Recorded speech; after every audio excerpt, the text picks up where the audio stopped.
तो क्वेश्चन इस भारतीय उपमहाद्वीप में घटते हुए हिमालय हिमनद और जलवायु परिवर्तन के बीच लक्षण के बीच संबंधों को उजागर कीजिए।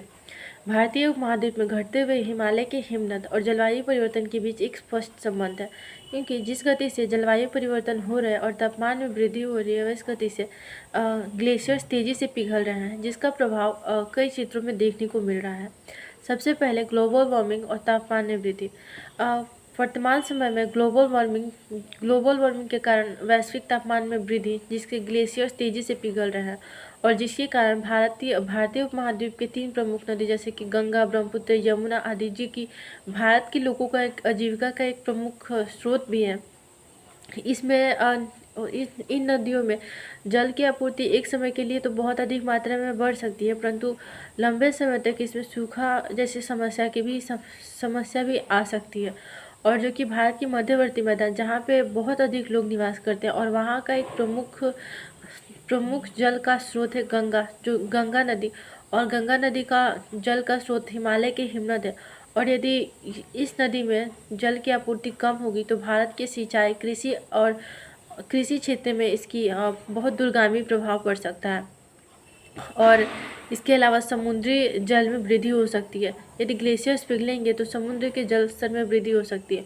और भारत जो कि 3 ओर से समुद्र से घिरा हुआ है, यदि समुद्र के जल स्तर में वृद्धि होती है तो सुनामी जैसी प्राकृतिक आपदा आने की संभावना उत्पन्न हो सकती है।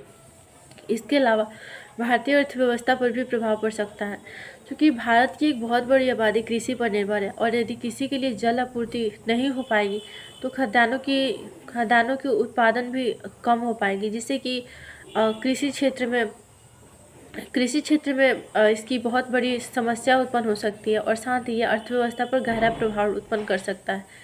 इसके अलावा जल संसाधनों की कमी के कारण जल आपूर्ति नहीं हो पाएगी, जिससे कई क्षेत्रों में डे जीरो की भी स्थिति उत्पन्न होने की संभावना हो सकती है।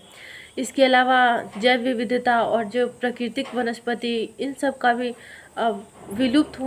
विलुप्त भी हो सकते हैं, जैसे कि कुछ प्रवासी पक्षियाँ जो कि ठंडी मौसम में रहते हैं, और ग्लोबल वार्मिंग जो कि तापमान में वृद्धि करती है, जिससे कि उन प्रजातियों के विलुप्त होने की कगार पर भी आ सकते हैं।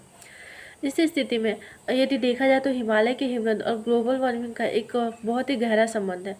और भारत में जिस प्रकार से देखा जाए कि कृषि यहाँ के एक प्रमुख अर्थव्यवस्था के एक प्रमुख आधार माना जाता है।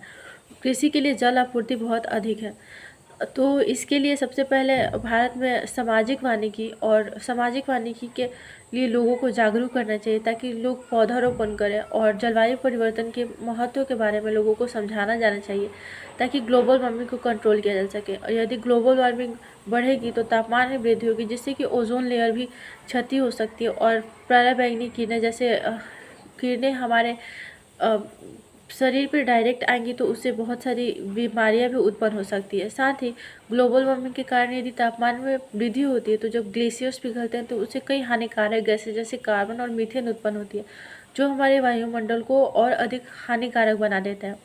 इसके लिए सभी को एक साथ मिलकर इसमें अपना भूमिका देना होगा और योगदान देना होगा, ताकि हम ग्लोबल वार्मिंग और बढ़ते हुए तापमान में वृद्धि को रोक सकें और ग्लेशियर्स को पिघलने से बचाएं।